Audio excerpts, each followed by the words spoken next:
Si te gusta el café, si te gusta la charla, entonces este podcast es para ti. Este podcast es una recopilación de charlas en vivo en las que mientras disfrutamos de café, también hablamos de arte y diseño. Encontrarás anécdotas de varios artistas y diseñadores que se desarrollan en los diferentes medios, como la ilustración, el tatuaje, el arte urbano, la publicidad, la fotografía y un larguísimo etcétera de posibilidades en el diseño. Acompáñanos. Hola, ¿cómo están? Muy buenos días, muy buenas tardes, muy buenas noches, o si nos estás viendo en la madrugada, qué bueno que estás con nosotros. Mi nombre es Paulina Osorio y estás en Charlas de Café con Pauli. El día de hoy tenemos a un invitado excepcional. Él es un artista visual que además es tallerista y nos va a contar cómo ha sido su vida y cómo ha sido su experiencia en la litografía y el grabado.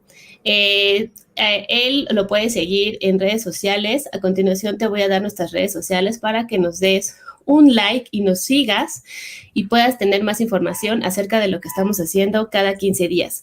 Nuestras redes sociales son @charlasdecafeconpauli y @paulioso. Danos like y fíjate todo lo que estamos poniendo en los contenidos para que nos des también tus comentarios y sigamos invitando a más artistas como él. Y pues bueno, le voy a dar la bienvenida a nuestro invitado. Él es un artista visual. Él estudió en la Academia de San Carlos y además ahorita está haciendo un proyecto muy interesante en las comunidades de Oaxaca. Pero bueno, ya no voy a hablar más de él, sino que lo voy a presentar. Hola, Fernando Ramírez, ¿cómo estás? Hola, buenos días, buen día. Saludos a todos.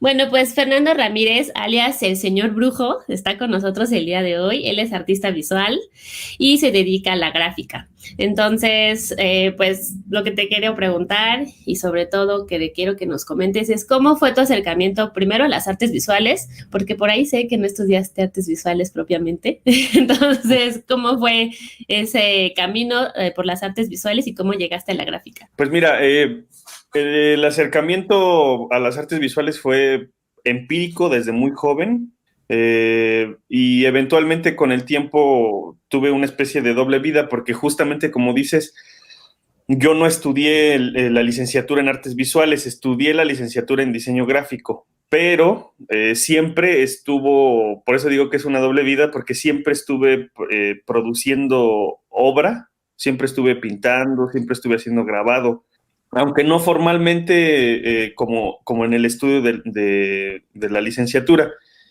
Eventualmente, ya cuando terminé la licenciatura en diseño, pues francamente me di cuenta que no era como algo que, pues para lo que yo quería dedicarme.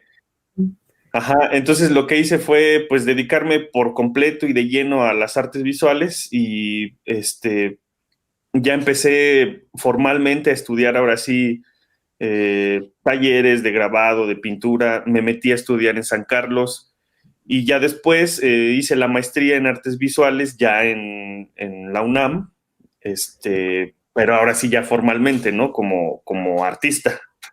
Así es. Oye, ¿y cómo es ese llamado de estudiar diseño? Porque bueno, creo que a muchos de nosotros nos ha pasado que de repente dices, ah, sí, voy a estudiar diseño para no, para ser alguien en la vida. Y de repente cuando ya estás ahí decides, ay, creo que esto no era lo que yo quería y te dedicas a las artes visuales. ¿Cómo es ese llamado? O sea, ¿cómo te diste cuenta que ya no querías estar trabajando de diseñador? Pues mira, yo empezaría un poco desde antes. Cuando estaba yo en la prepa, en el CCH, me tocó estudiar en el CCH Azcapotzalco, tuve un taller de dibujo y en ese taller como que descubrí mucho esta parte de la posibilidad de expresarte a través de justo del dibujo. Entonces, cuando me tocó seleccionar carrera, fue un tanto complicado para mí porque de todos mis hermanos yo soy el único que estudió una licenciatura, que había estudiado una licenciatura hasta ese momento. Entonces yo no tenía como una referencia inmediata de alguien que me pudiera decir, oye, no la riegues, no te pongas a estudiar esto, no te pongas a estudiar aquello, ¿no? Entonces fue completamente empírico incluso la decisión de estudiar una licenciatura.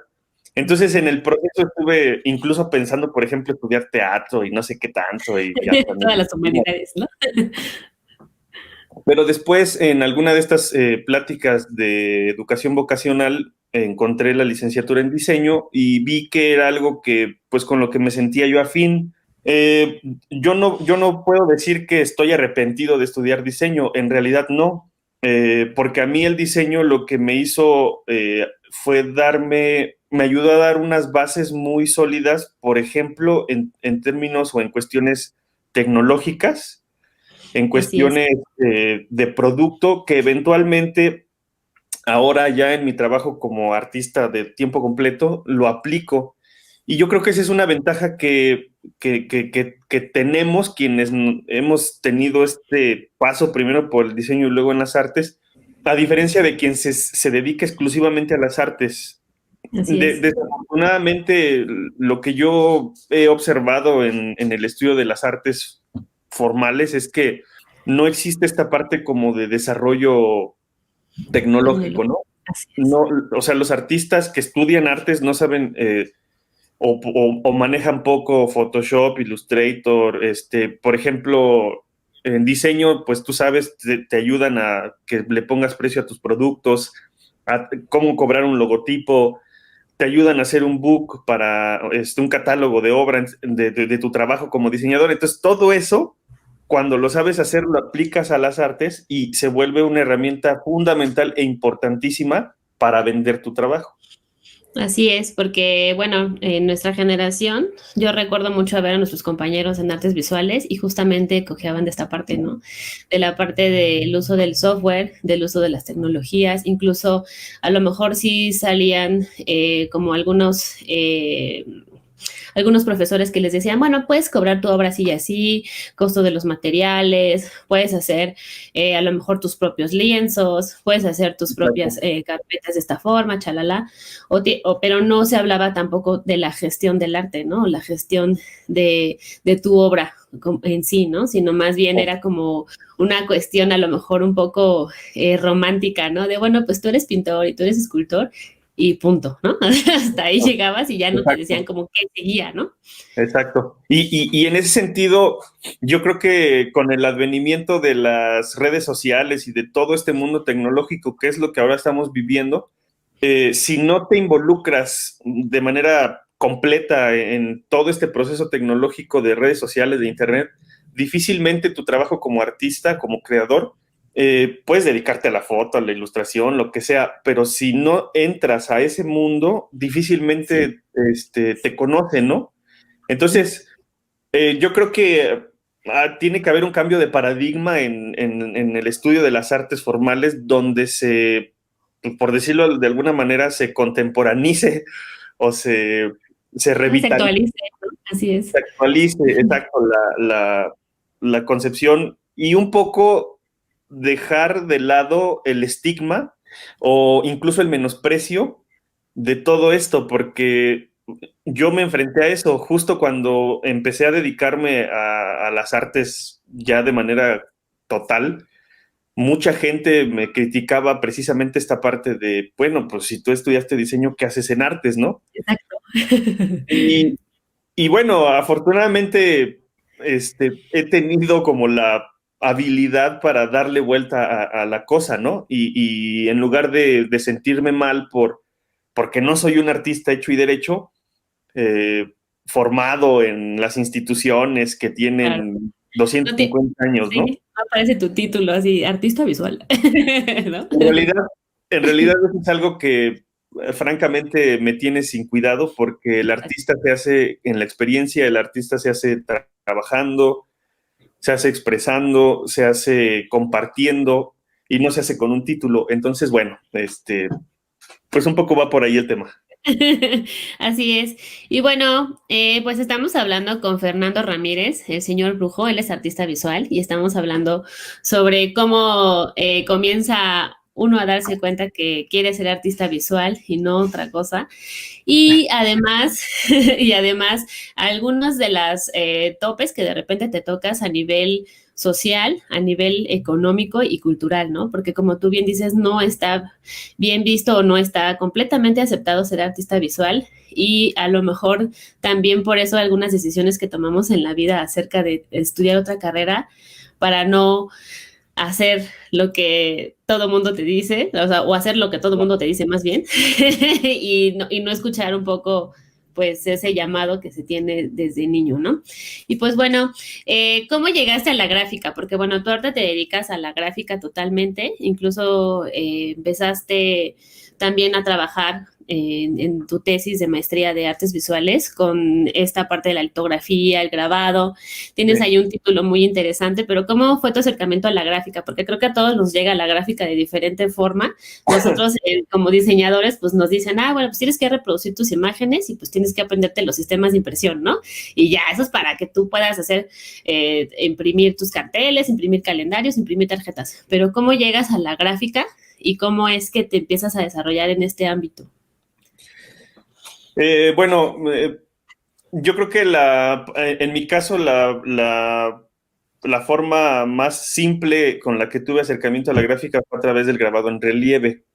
Sinceramente no recuerdo en qué momento fue que alguien en algún lugar me enseñó y yo lo vi, el grabado en relieve, entonces me interesó, me acerqué, pero después de mucho tiempo, bueno, lo dejé y ya, ¿no? Yo me dediqué a lo mío, incluso durante bastante tiempo me dediqué a la fotografía Ok. como tal y dejé de lado como esta parte de las herramientas, ¿no? Del trabajo más manual, digamos. Pero después lo retomé porque la fotografía no era el medio a través del cual yo podía expresarme por completo.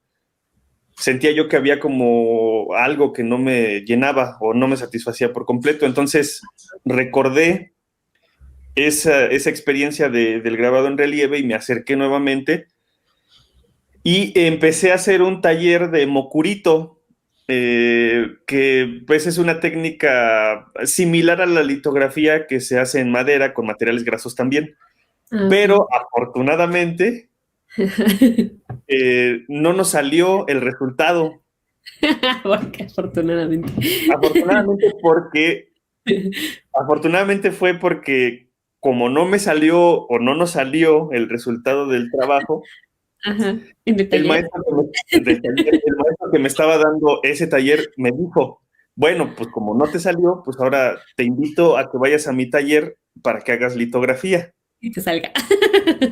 No, y para que veas otra técnica. Entonces ahí fue cuando yo conocí la litografía Padre.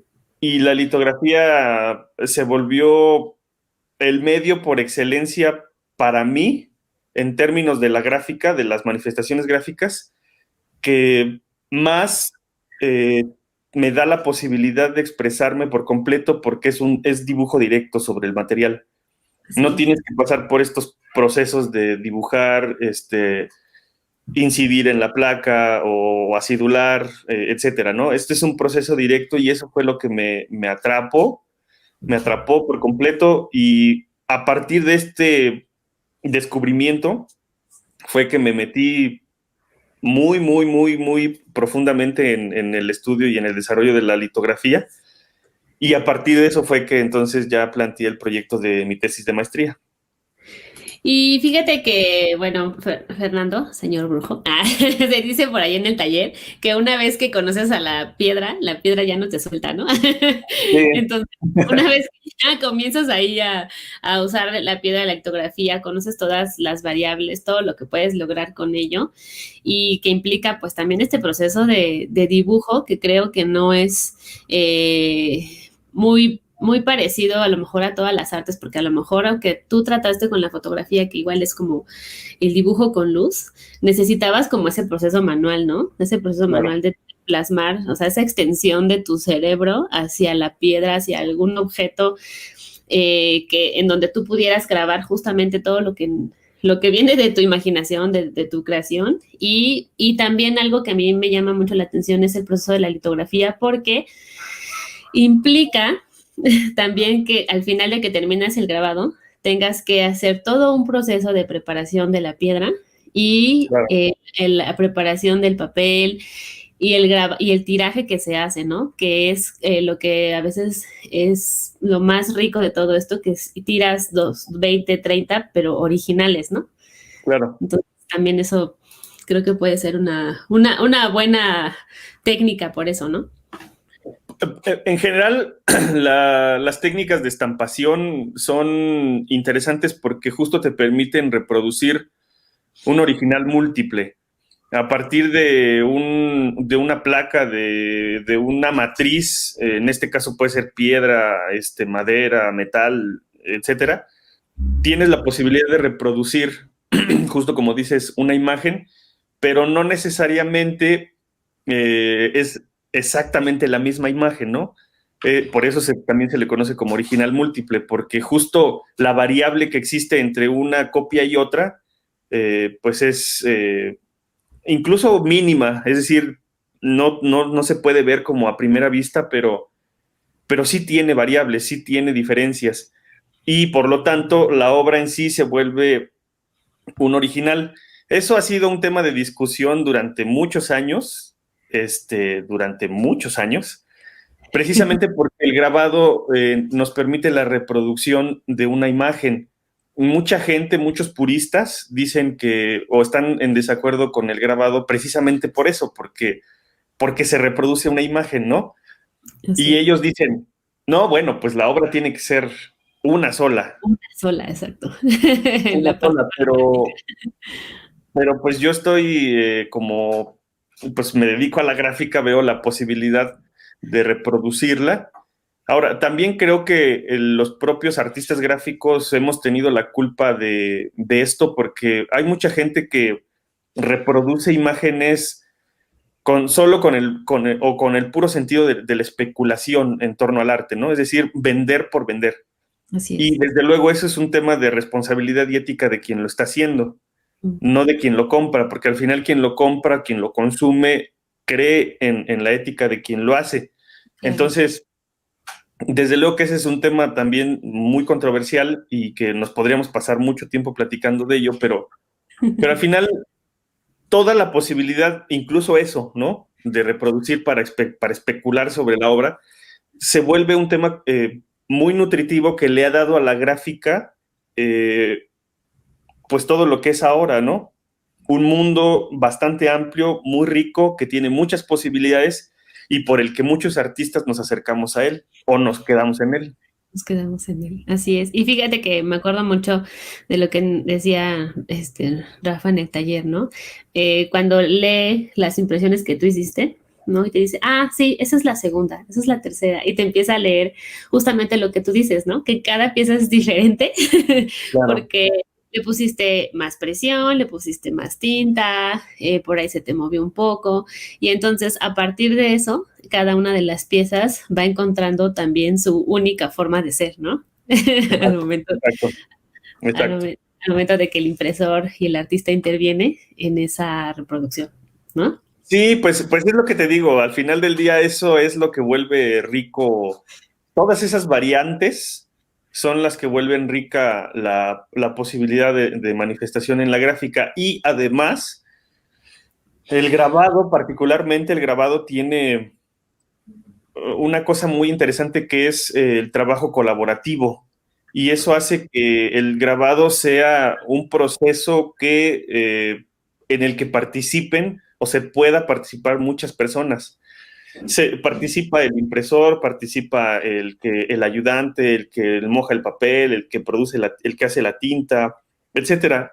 Entonces, esto hace también que el grabado sea un trabajo colaborativo que no necesariamente tiene similitudes con el del pintor. El pintor se encierra en su taller y se olvida, ¿no?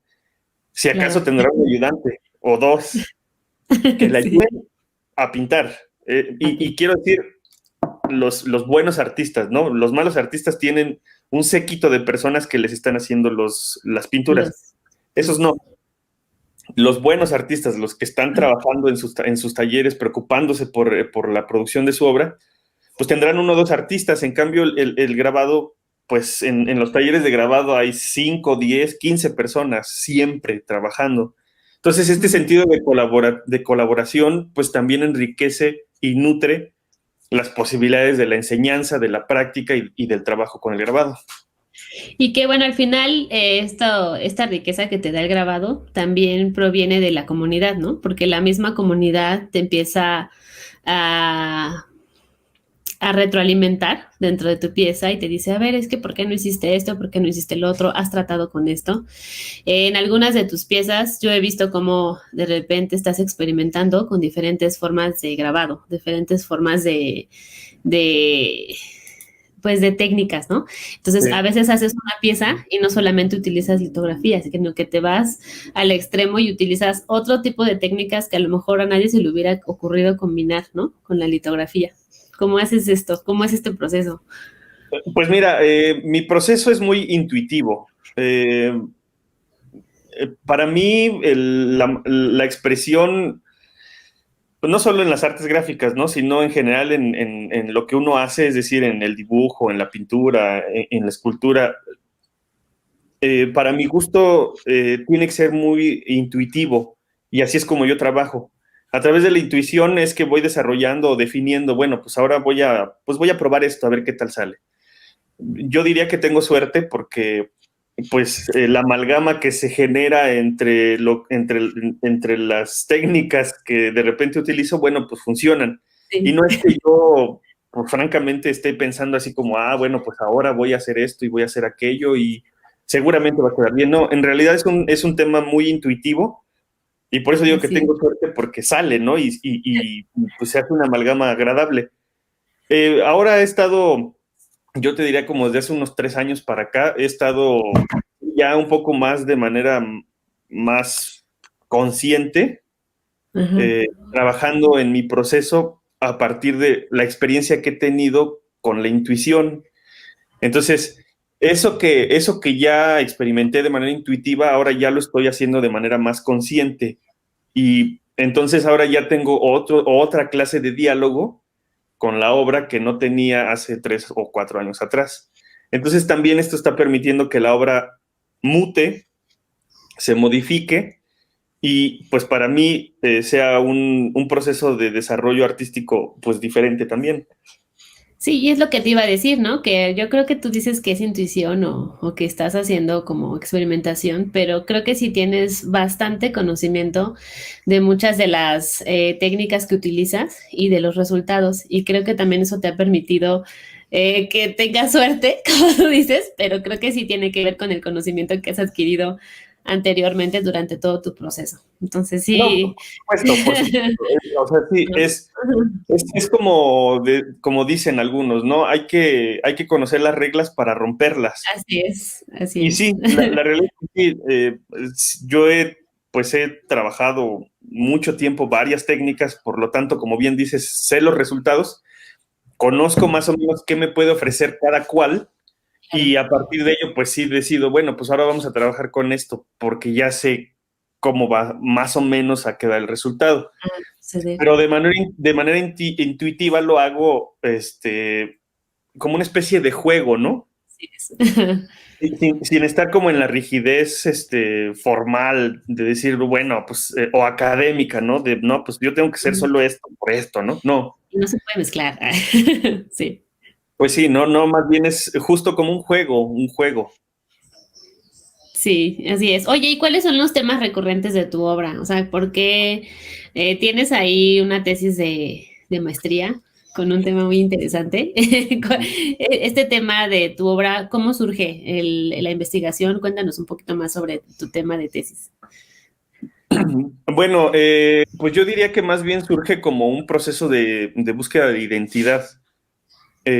Incluso, por ejemplo, digamos, nombre artístico que tengo, que es Señor Brujo, surge justamente a partir de esta búsqueda de identidad. A mí siempre, desde pequeño, me han interesado como todas estas cuestiones místicas, mágicas, enigmáticas, maravillosas, que no podemos explicarnos a través del uso de la razón. Yo no crecí en un pueblo, pero estuve mucho tiempo en un pueblo, en el pueblo de mi papá, y ahí, pues como era, haz de cuenta, una especie de Comala de Juan Rulfo, Ajá. era un pueblo muy solo. Siempre nos contaban muchas historias que pasaban ahí, de gente que le había pasado, y todo eso para mí siempre fue como un campo que me nutrió mucho, ¿no? De imágenes. Imágenes. Además también de que ahí en el pueblo de mi papá hay una peña, un cerro muy alto y hasta arriba hay lo que creemos que es, o lo que se ha investigado, es una especie de centro en el que a los antiguos veían las estrellas, ¿no?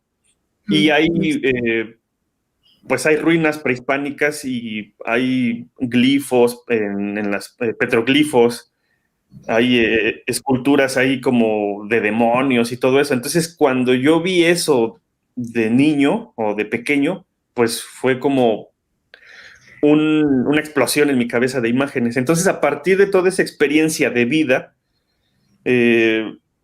como siempre me ha interesado, lo he intentado llevar a mi trabajo porque es algo de lo que me gusta hablar. Es decir, la relación que tiene el ser humano, el individuo con eso místico, con eso mágico, con eso otro, que quién sabe qué es, porque ahí está.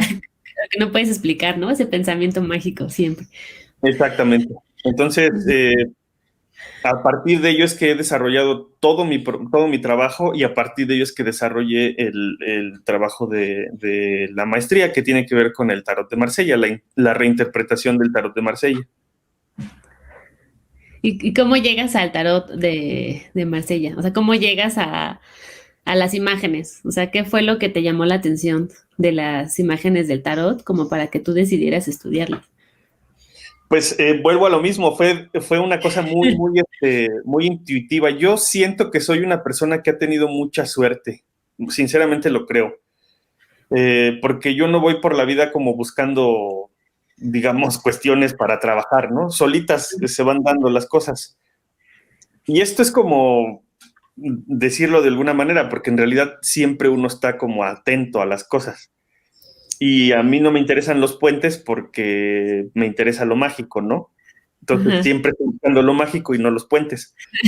Sí, así es. Entonces, yo recuerdo que un día en mi libreta de apuntes estaba dibujando algo, y cuando terminé el dibujo pensé en el loco, en un loco. Ujú.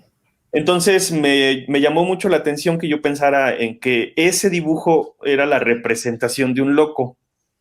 Entonces me puse a buscar y me encontré con el tarot de Marsella, y vi que el tarot de Marsella tenía, bueno, en general el tarot tenía la representación de un loco.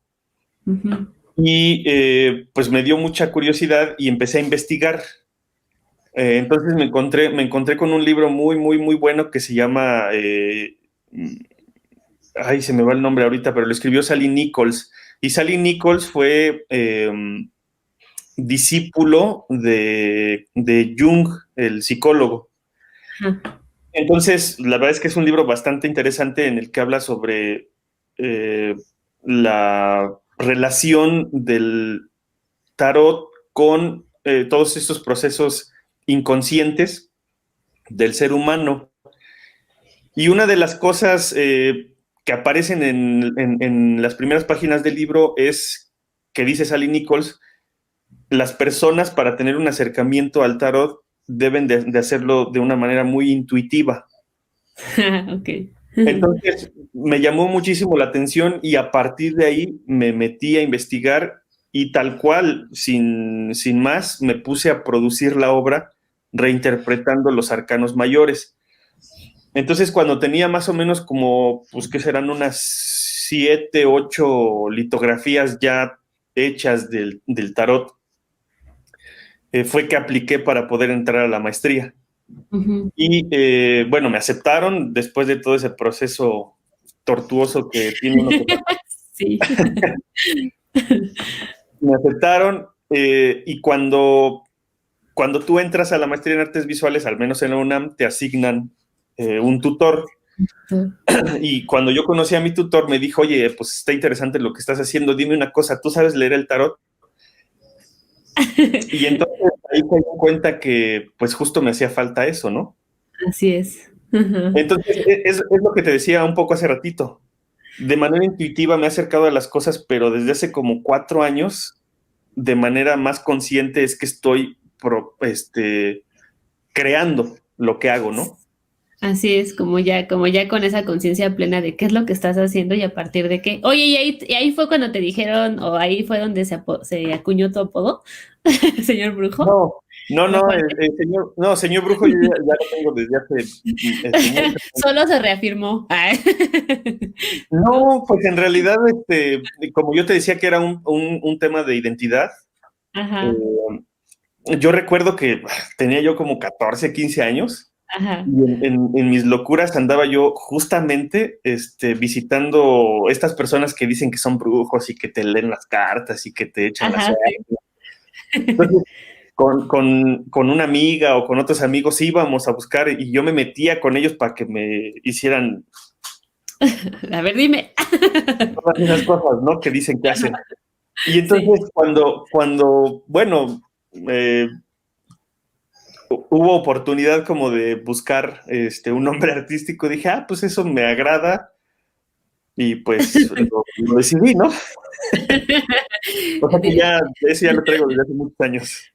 10 años más tarde. Ah. Oye, Exactamente. entonces sabes leer el tarot. Entonces, o sea, sí te has puesto, o sea, sí empezaste a hacer ahí tus consultas de tarot en la escuela. Bueno, después, una vez que maestro, bueno, mi tutor me dio, como me hizo la pregunta, Sí. bueno, lo que decidí fue justamente entrarle ya de lleno a este tema y sí, me acerqué con la que ahora es mi maestra tarotista, Ajá. que pues ella me enseñó durante también algunos años. Estudié cada una de las cartas durante cierto tiempo, hice ejercicios durante cierto tiempo y ya después me enseñó a echar el asunto. Y fue chistoso porque cuando yo la conocí, a esta señora, me decía, es muy probable que lleguen unos 2 o 3 más para que se haga el grupo y entonces podamos trabajar. Pero esos 2 o 3 más nunca llegaron. Entonces, como a la mitad de mi estudio, Ajá. se sinceró conmigo y me dijo, oye, No me la sale. verdad es que es muy extraño Ajá. que nunca he tenido un grupo con una sola De persona, una sola persona. de una sola persona. Nunca le he enseñado a una sola persona, siempre he tenido grupos. Entonces tiene que ser por algo. Y por eso te Ajá. digo que tengo suerte. Sí, fuiste el único alumno ahí Fui el en único clase. porque me daba me ponía Atención. mucha atención. Ahora, Eh, una de las cosas que se ponía como mucho en tela de juicio en torno a mi investigación que estaba haciendo en la maestría, que no solo se limitaba a la producción de obra per se, es Ujú. decir, tenía que haber un proceso de investigación pues que sustentara todo el trabajo. Una de las cosas que se criticaba era, bueno, el tarot es un proceso pues que no tiene como mucha solidez teórica, ¿no? Así Eh, es. porque pues es una cartomancia, es una mancia, es mágico, es una magia, pues, o sea, Así es. no tiene motivo o razón de ser, ¿no? Entonces empecé a investigar como toda esta parte, por decirlo de alguna manera, cuadrada en términos de la investigación y me Ajá. di cuenta de muchas cosas que están relacionadas con el tarot a través de el uso de los arquetipos, a través del uso de lo mágico, a través del uso de lo simbólico, que no tiene que ver exclusivamente, por ejemplo, con lo iconográfico, ¿no? Lo iconográfico se quedaría únicamente como en un primer paso, Ajá. pero más profundamente, perdón, de manera más profunda, lo simbólico es bastante interesante, lo psicológico también es muy interesante, de tal manera que me puse a investigar eh, religiones, simbolismo, no diría yo psicología, pero sí Pero también. tuve que meterme a investigar todo eso. Afortunadamente tuve, ya después en el proceso de la maestría, me di cuenta que yo necesitaba que alguien me guiara precisamente en términos de la investigación, que me guiara mejor.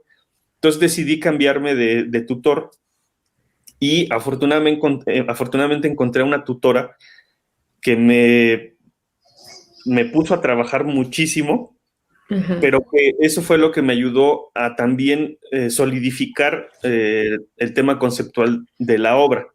Entonces, a partir de todo este desarrollo investigativo de la obra, perdón, de las teorías, de los conceptos, entonces el desarrollo de la obra fue más sólido. Y es cuando llegas a la semiótica, ¿no? Pues no, en realidad, fíjate, la semiótica no llegué a la semiótica, en realidad, ¿No? porque la semiótica tiene que ver con un proceso eh, más como de relación inmediata. Ajá. Y no, en realidad me interesé más por lo simbólico, precisamente Mm.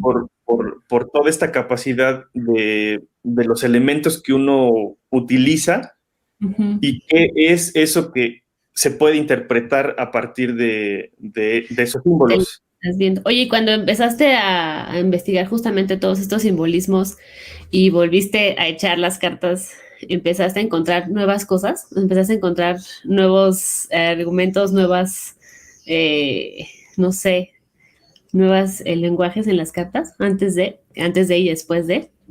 Sí, por supuesto, antes de todo fue de manera muy empírica, de Así es. manera muy intuitiva.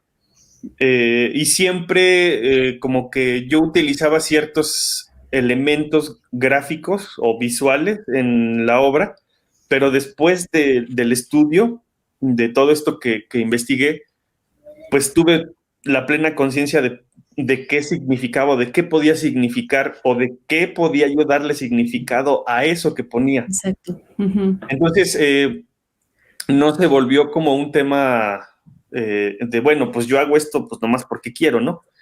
Ajá. En realidad se volvió un tema de hago esto porque esto es lo que quiero transmitir. Se volvió un tema de transmisión consciente, ¿no?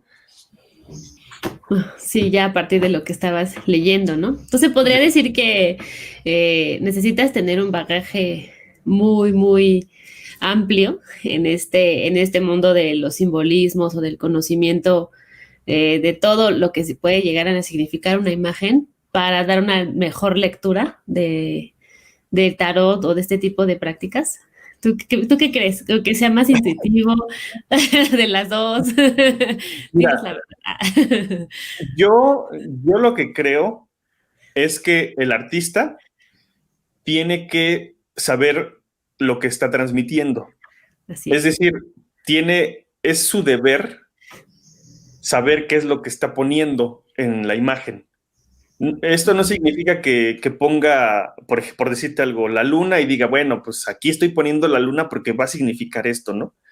No, también tiene que haber estos procesos intuitivos, pero sí tiene que tener en general la conciencia de lo que está poniendo porque está transmitiendo un mensaje. Así es. Ahora, quien lo ve es completamente libre de pensar y de interpretar lo que quiera a partir de lo que está viendo. De alguna manera, el hecho de que el artista ponga los elementos en la composición, pues lleva un poco guiando a quien lo ve, Así es. pero quien lo ve también por sus propios contextos y por su propio Ujú. bagaje, va a Sí, darle una interpretación diferente a eso que está queriendo, a eso que está viendo. así es. Entonces, yo creo que tiene que haber una mediación entre lo intuitivo y lo Académico, teórico, digamos. teórico académico.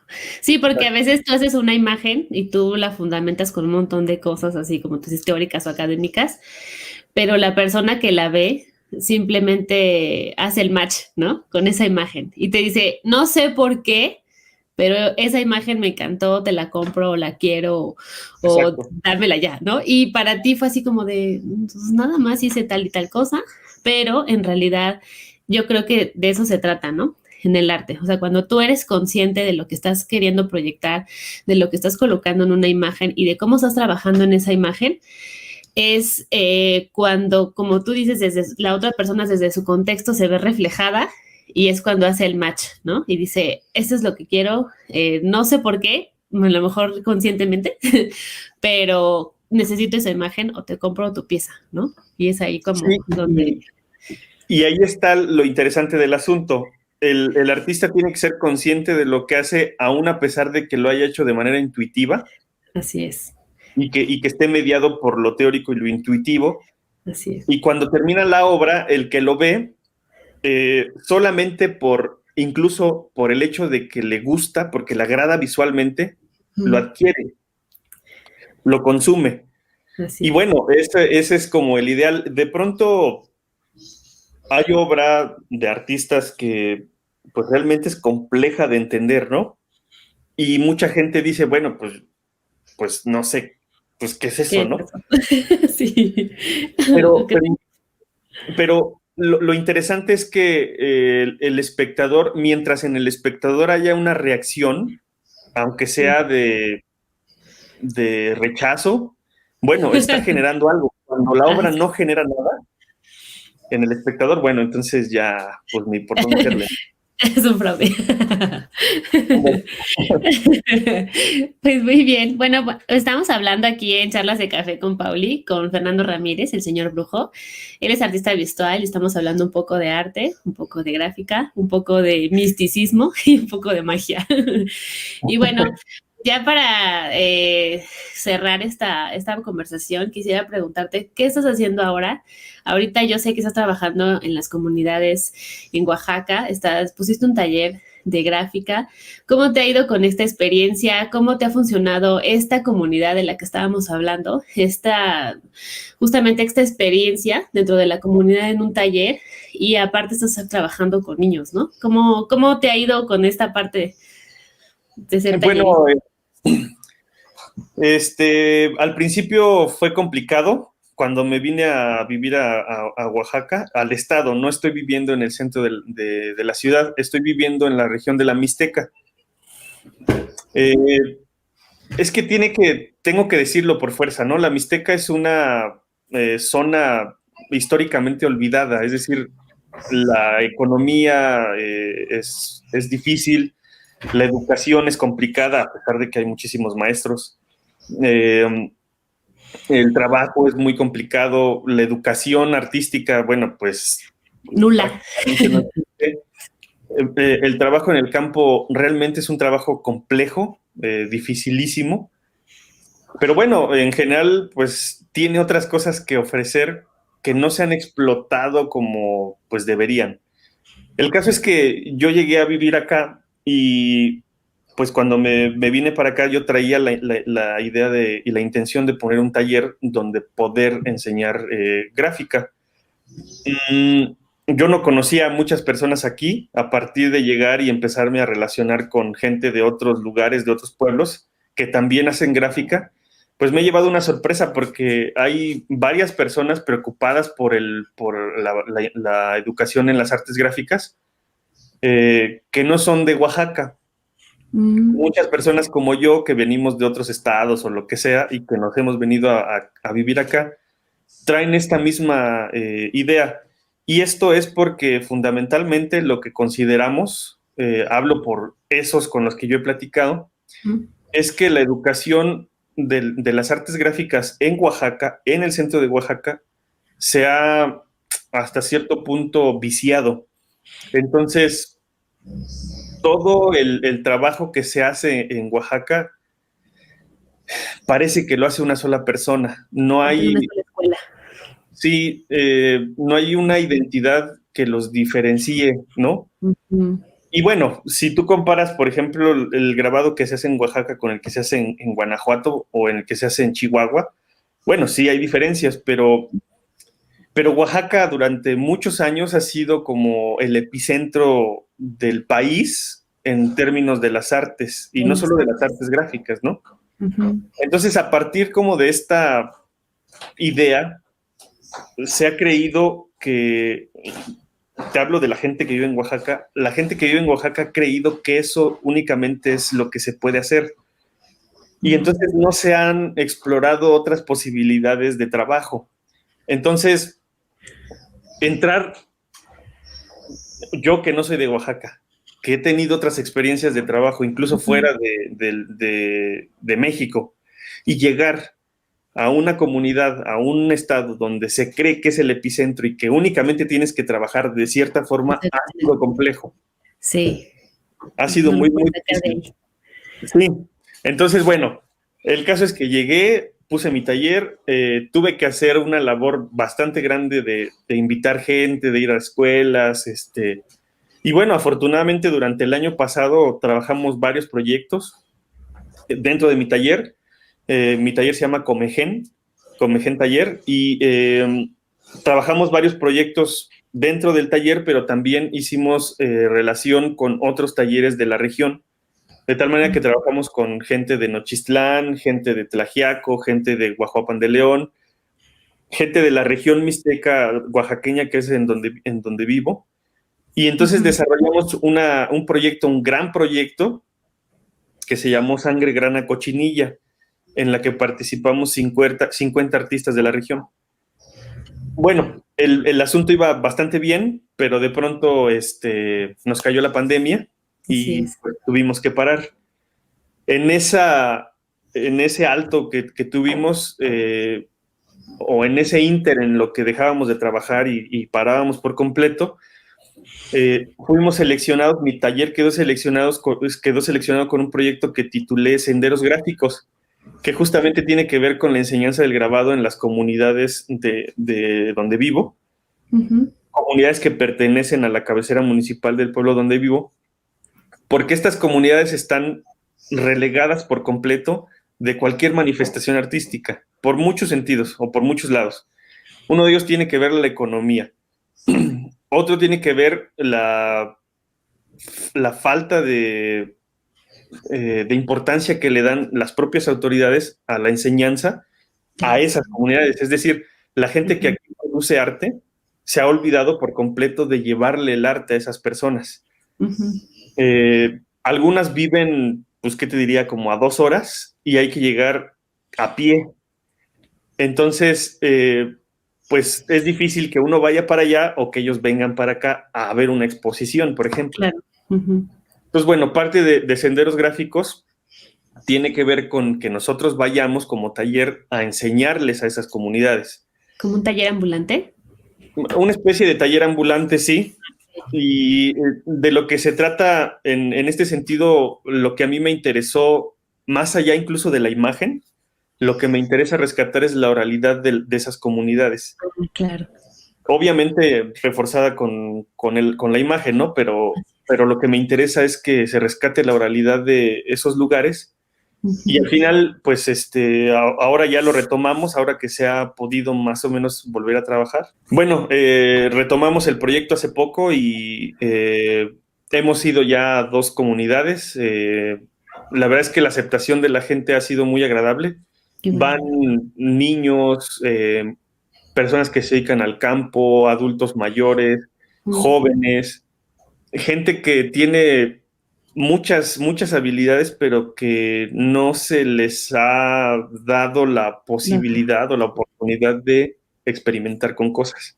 Oye, ¿y has encontrado pues esas imágenes interesantes, imágenes que justamente remarcan la visión de otras personas, ¿no? También, o sea, tanto de los niños y adultos, de otro lugar y de otro contexto, ¿no? También buscando a lo mejor un poco la propia visión de esas personas y ha cambiado de una comunidad a otra. ¿Tú sientes que ha cambiado de una comunidad a otra o sigue siendo como el mismo contexto de esta oralidad que tú comentas?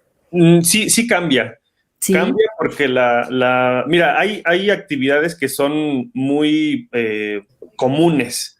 Por ejemplo, el campo es la actividad económica principal.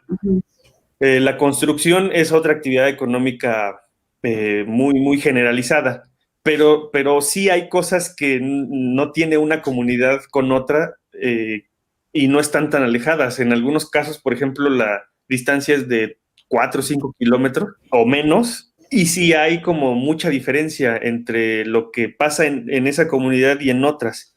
Y precisamente a mí lo que me interesa es rescatar eso que pasa. A mí algo que me causaba mucha curiosidad y me causa mucha curiosidad es que la gente del pueblo donde vivo realmente no conoce muchos lugares de su pueblo. Muy chistoso, muy irónico, pero me he encontrado con gente que le pregunto, oye, tengo que ir a este lugar. No, pues quién sabe dónde es. Mm. O ¿sabes por qué se llama ese lugar así? No, pues quién sabe, la verdad no sé.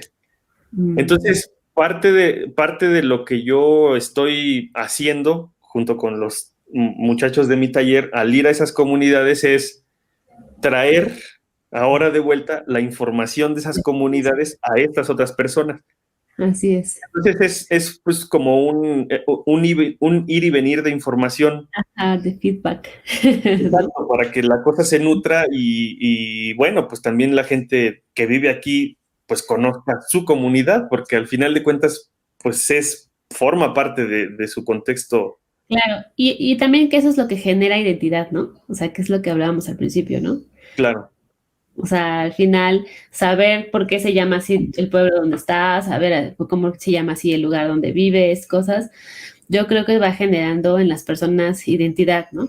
Y va siendo un poco más arraigado ese sentimiento de yo soy de aquí, pertenezco a este lugar, y también se va haciendo un poco más, ¿cómo podría decirlo? Honorable, ¿no? A lo mejor incluso estar ahí.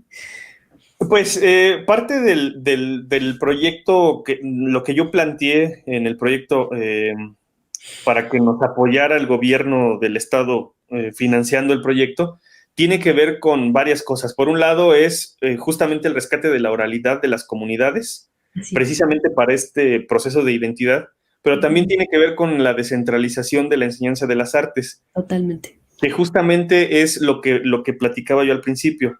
Se ha Sí. centralizado en un solo punto y entonces quien no tiene acceso por cualquier razón a ir a esos lugares, entonces se pierde en automático la posibilidad de estudiar o de aprender. Entonces parte del proyecto tiene que ver justo con la descentralización, con la democratización de la enseñanza de las artes y en general de la enseñanza, porque parece ser que si no tienes dinero no puedes acceder a la enseñanza. Y yo creo que parte de la responsabilidad que uno tiene como artista también tiene que ver con retribuirle a la sociedad a través del medio que se pueda, no quiero decir únicamente a través de la enseñanza, de hacer talleres o lo que sea, a través de la forma en la que se pueda, retribuirle a las personas, a la sociedad, eh, por ejemplo, el hecho de que te hayan pagado el estudio, que Así tú es. hayas podido estudiar, bueno, pues ahora vienes y retribuyes y más allá de agradecer porque te ayudaron a pagar, bueno, es compartir lo que has Ujú. aprendido y compartirlo con las personas para que se democratice la enseñanza de las artes y no Así sea es. como se piensa de pronto, solamente de un nicho muy, muy específico y muy cerrado, ¿no? Así es.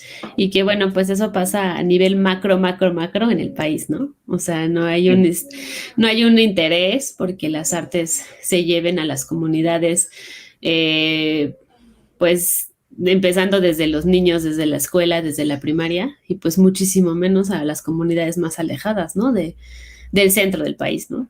Entonces sí. creo que es un gran trabajo y que a lo mejor nosotros o una persona normal de a pie no lo ve, pero creo que vale la pena porque al final estás cambiando la vida de muchas personas y estás mejorando la vida de muchas personas, ¿no? A través del arte, porque el arte, algo que te puede dar siempre es mejorar tu calidad de vida en cualquier sentido, ¿no? Bueno. Y bueno, yo no quiero decir que les estoy cambiando la vida, ¿no? Porque en realidad Claro no que lo no, estoy pero sí. haciendo. Yo creo que sí.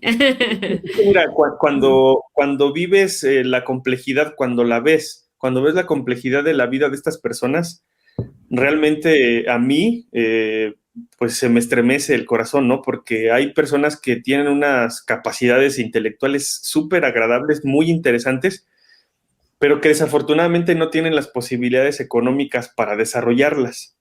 Entonces, hay señores, por ejemplo, que tienen una habilidad para dibujo impresionante, pero que no pueden desarrollarla porque tienen que trabajar, ¿ves? Ujú. Y bueno, vuelvo a lo mismo, yo no quiero decir que estoy cambiando, que les estoy cambiando la vida, pero lo que sí estoy haciendo, creo, es al menos suavizar el problema de su cotidianidad. Así es. que, bueno, Y ya es suficiente, ¿eh? Ya es bastante. pues sinceramente no creo que sea mucho, la verdad no. A mí me gustaría que, y te lo digo sinceramente, con el corazón en la mano, me gustaría que mucha gente tuviera pues acceso a la educación, tuviera acceso a la cultura de manera constante, ¿no? Que no sea como, pues vinieron estos cuates a darnos un taller y cuando se acaba se van. Ujú. Eso es lo que, bueno, yo creo que no les estoy cambiando de mucho la vida, pero al menos estoy intentando contribuir en lo que puedo para ayudarles en algo, ¿no? Claro. Y al final creo que les estás dando como una pequeña luz. Bueno, esa luz que a lo mejor tú no lo ves, pero que tú de niño tuviste al ver todos estos códices o estas imágenes en ese centro ceremonial y que de alguna manera, como tú dijiste, me explotó el cerebro y ahí Sí, fue cuando dije, ¿qué pasó ahí? Y empezaste tu camino, ¿no? O sea, ya sí. depende de cada quien también hacer un camino con lo que tiene o no. Sí, bueno, en ese sentido, pues estoy de acuerdo, ya a lo mejor, bueno, quiero decir que de los chicos que participaron en mi taller, que no sabían qué estudiar cuando llegaron a mi taller, bueno, ahora están estudiando, algunos de ellos Ajá. están estudiando artes y no necesariamente en Oaxaca, algunos se fueron a otros estados. Entonces, bueno, pues sí, de alguna manera es Sí. interesante este proceso, ¿no? Y bueno, pues si puedo contribuir en ello, está bien, ¿no? Ajá. Sí, ya, a lo mejor ya ni verás los frutos, ya ni siquiera los conocerás, o quién sabe. No Pero lo sé. bueno. Oye, Fer, pues muchísimas gracias por estar aquí, por aceptar la entrevista. La verdad es que agradezco mucho que hayas tomado la comunicación desde tan lejos y con tantos problemas de tecnología, del internet y de todas estas Sí. peculiaridades de las redes. Y pues nada, pues solo me queda decirles a todos que sigan a Fernando Ramírez en @señor brujo en Instagram y que no olviden ponerle like a sus publicaciones. Estaremos transmitiendo este podcast en Spotify, también estará en YouTube. Ya lo verán ahí el video con las obras de Fer para que ustedes se den cuenta de cuál es el trabajo que está haciendo él como personal y en las comunidades. Y pues muchísimas gracias, Fer. Muchísimas gracias por todo. Y pues no sé si quieres agregar algo a esto, pero pues la verdad es que fue muy rico platicar contigo este tiempo y espero que No, pues tengamos otro chance de tomarnos un café. seguro que sí, muchas gracias. Yo creo que es interesante, pues vuelvo a lo mismo, ¿no? Intentar contribuir en lo que uno pueda con las personas que quiere, ¿no? Amigos, familia, gente que conoce. Y pues agradecerte a ti también por el espacio, por la idea de que pudiéramos charlar a propósito de la complejidad del Internet. Bueno, aquí donde vivo es un poco complejo, pero lo hicimos. Entonces, muchas gracias y saludos a todos. Sí se pudo. Se Bueno, pudo. muchas gracias a todos. Nos vemos en 15 días. Bye. Este es un podcast producido por Pauli Oso. Síguenos en redes como Instagram en Charlas de Café con Pauli y en Pauli-Oso. Y en Facebook como Pauli Oso Ilustrada y no te pierdas ninguna de nuestras charlas.